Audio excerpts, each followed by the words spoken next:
Hola, buenas, soy Alberto Serra y voy a realizar la presentación a través de CADESIMU de la tarea 5.2 de automatismos y se trata de la inversión de giro de un motor trifásico. Primero voy a explicar lo que es los diagramas, tanto del circuito de fuerza como del circuito de mando, y luego procedemos a probarlo. Pues bueno, aquí tenemos el motor trifásico, hemos colocado las líneas de alimentación, un disyuntor, un contactor para que le dé corriente en uno de los sentidos de giro, a derechas por ejemplo, un relé térmico, el propio motor. Nosotros realizamos, para poder realizar la inversión de giro, pues un cambio en dos de las tres fases. Entonces sacamos una conexión y a través de otro contactor se va a comandar la inversión de giro. Esta línea pasa por el contactor número 2, termina en la misma fase, ya que son solo dos de las tres fases las que deben intercambiarse. Esta segunda fase, que está en el medio de las tres, pues pasa por el contactor y se va a la primera. Y la otra se intercambia con ella, que está en la primera línea de fase, pasa a través del contactor y se va a la segunda línea de fase.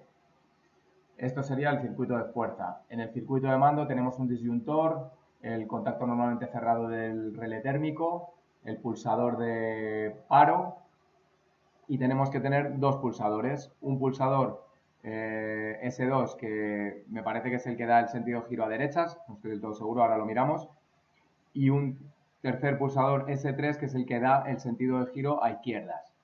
Ambos tienen que tener un enclavamiento automático para poder seguir alimentados una vez que soltamos el pulsador.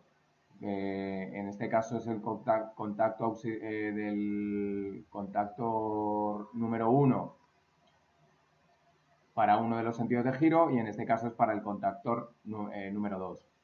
Tenemos que tener dos protecciones eléctricas que son sendos contactos cerrados.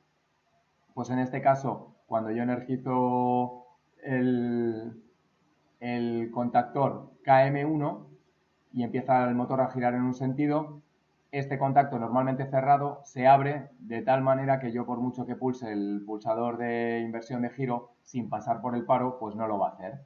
Así que de esta manera son dos protecciones eléctricas aparte de un posible enclavamiento mecánico que podría haber entre las bobinas. Aquí están las bobinas de cada uno de los contactores. Se cierra el circuito con neutro y procedemos a ver cómo funciona. Le damos a simulación.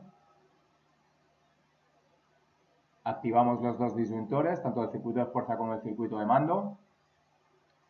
Y procedemos a pulsar el pulsador S2. Observamos que se ha excitado la bobina del contactor KM1, por lo tanto ha cerrado sus contactos de fuerza. Hemos hecho una realimentación para que a pesar de ello el motor siga funcionando, a pesar de ello soltar el pulsador y vemos que el motor gira a derechas.